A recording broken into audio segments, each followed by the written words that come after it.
হরিবল। তোমাকে এড়াতে শক্তি নাহিক আমার, তব গর্ভে জন্ম নিব আরো দুইবার, সে জন্ম নিব আমি ঐশ্বন্য কোণে, হরি নামে মাতাইব সকল জীবগণে। হরিবল। আজ শ্রীমৎ কবি রসরাজ তারক গোসাইয়ের 109তম তীর্ধম তিথি অনুষ্ঠানে দূর দূরান্ত থেকে আমার যত গোসাই পাগল মতুয়া ভক্ত হরিভক্ত ছুটে এসেছেন। আজ সেই হরিভক্তের সেই মিলন মেলা শ্রীদাম মোড়াকান্দির আগে আমার কবি রসরাজ তারক গোসাই সেই জয়পুরে যে তারক সর্বপ্রথম মতুয়ার দল সৃষ্টি করেছে, সেই কবি রসরাজ তারক গোসাইয়ের সেই আমার হরিচাঁদ ঠাকুরের প্রথম মেলা তারকের অনুষ্ঠান না করে শ্রীদাম মোড়াকান্দি অনুষ্ঠান শুরু করে না আমার হরিচাঁদ ঠাকুর। হরিচাঁদ ঠাকুর তারককে বলেছে, তারক তোমার নাম যদি জগতে প্রচার না হয়, তোমার নাম যদি জগতে ভক্তরা তোমার বাড়ি যদি আগমন না হয়, তোমার বাড়ি থেকে যদি এই মতুয়া দলের যদি শুভ সূচনা না হয়, তাহলে শ্রীদাম মোড়াকান্দি শূন্যতা। তাই আমরা সেই কবি রসরাজ তারক গোসাইয়ের বাড়ি এই মতুয়াদের সর্বপ্রথম তীর্থস্থান, সর্বপ্রথম মতুয়া মেলা সৃষ্টি হয়েছে। কবি রসরাজ তারক গোস্বামী আজ থেকে 1209তম দিনে কবি রসরাজ তারক গোসাই একদিন হরিচাঁদ ঠাকুরের কথা চিন্তা করছিল। ঘুমিয়ে থাকা অবস্থায় আমার তারক সেদিন বিছনায় ঘুমাতে না পেরে হঠাৎ করে বিছনা থেকে মন্দিরের ভিতর আমার কবি রসরাজ তারক গোসাই চলে যাচ্ছে। চিন্তামণি মা তারককে বলছে, তুমি কোথায় যাচ্ছ? আমার তারক বলছে, ওরে চিন্তা, আজ যে আমাকে ঠাকুরে ডাকছে, আজ যে আমাকে বাবা হরিচাঁদ ডাকছে, আমি যে ঘরে থাকতে পারছি না, তবে আজ আমি যে মন্দিরে যে বাবার নাম করব, আমাকে যেন কেউ না ডাকে। একথা বলে কবি রসরাজ তারক গোস্বামী তখন মন্দিরের ভিতরে যে ধ্যান করতেছে। চিন্তামণি মা ঘুমিয়ে পড়েছে। হঠাৎ করে ভোরবেলা চিন্তামণি মায়ের যখন ঘুম ভাঙলো, হঠাৎ করে চিন্তামণি মা দেখতে পেলো তারক গোস্বামী তার পাশে নেই।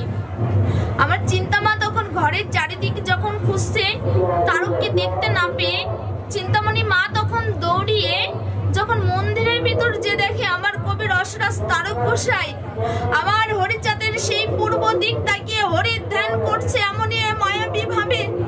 চিন্তামণি মা তারকের সেই রূপ দেখে যখন বলছে, ও প্রভু, তুমি এ কোন রূপে ধ্যান করছো?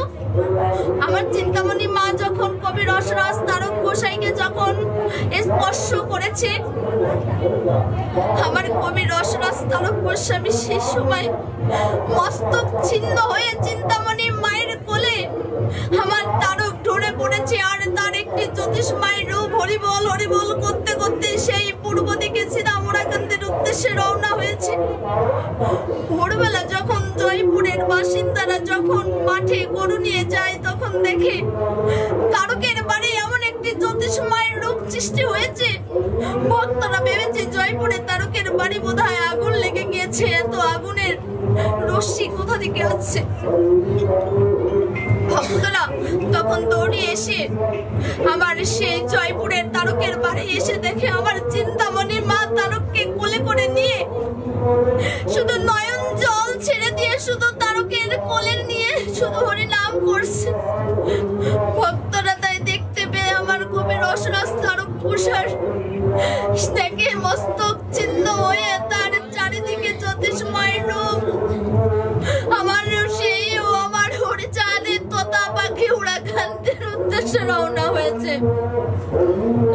ভক্তবৃন্দ তখন আমার তারকের সেই শরীরটা নিয়ে আবার হরি নাম করছে। আর চিন্তামণি মা বলছে, ঠাকুর, তুমি যে চলে যাবে, আমাকে তো একটু তোমার সঙ্গে করে নিয়ে যেতে পারতে, আমাকে তো তুমি বলে যেতে পারতে।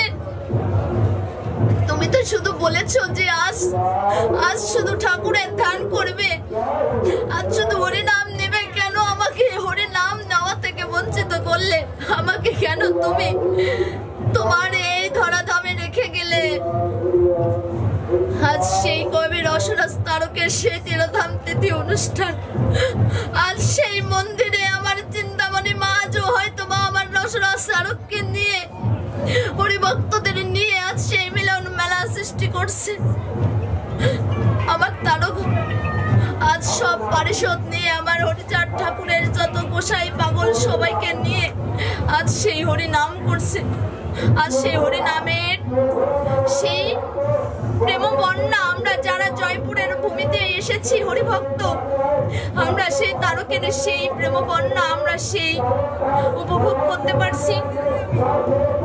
আপনারা যারা এই জয়পুরের ধামে এসেছেন বা আসতে পারেননি, আমি শ্রীপার জয়পুরের তারক গোসাইয়ের পক্ষ থেকে এবং আমার গোসাই শ্রী অজয় গোসাইয়ের পক্ষ থেকে আমি হরিভক্তের চরণে ক্ষমা প্রাপ্তি চাই।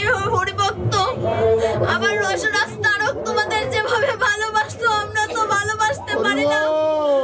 আমার তারক তোমাদের জন্য সে হরিচাঁদ গুরুচাঁদ তার পারিষদ নিয়ে জয়পুরে আসছে। আমার তারক আজ জয়পুরে ভূমিতে তার ভক্তদের নিয়ে মিলন মেলা করবে। আমরা যেন হরিভক্তরা যেন সেই ভক্তের পরশ পাই। আমরা সব হরিভক্তরা যেন প্রেম বন্যায় মাতারা হয়ে ঠাকুরের নাম গুণগান করতে পারি। শুভ সূচনা শুরু হয়ে গেল আমাদের মতুয়াদের, যে তারকের নিশান নিয়ে আমরা বিভিন্ন জায়গায় দল নিয়ে ছুটে বেড়াই। সেই 1286 সালে আমার তারকের সেই দল সিদামুড়াকান্দি আমার সেই রসরাজ তারক গোসাই মতুয়াদের নিয়ে গিয়েছিল। আজ সেই মতুয়ারা সেই তারকের নিশান গোলকের ডাঙ্কা মহানন্দের কাছে নিয়ে আজ জয়পুরে তারকের বাড়ি প্রেম বন্যায় মতুয়ারা। আমি আপনাদের কিভাবে গোসাই যেন আপনাদের চরণ সেবার দাস হতে পারে, এই বলে আমি এখানে যারা আসতে পারছেন আসতে পারেননি, জয়পুরের সে আন্তরিক ভালোবাসা এবং আপনাদের চরণতলে আমাদের একটু ঠাঁই দিবেন এই প্রার্থনা জেনে আমি এখানেই শেষ করছি আমার সংক্ষিপ্ত কথা। জয় জয়।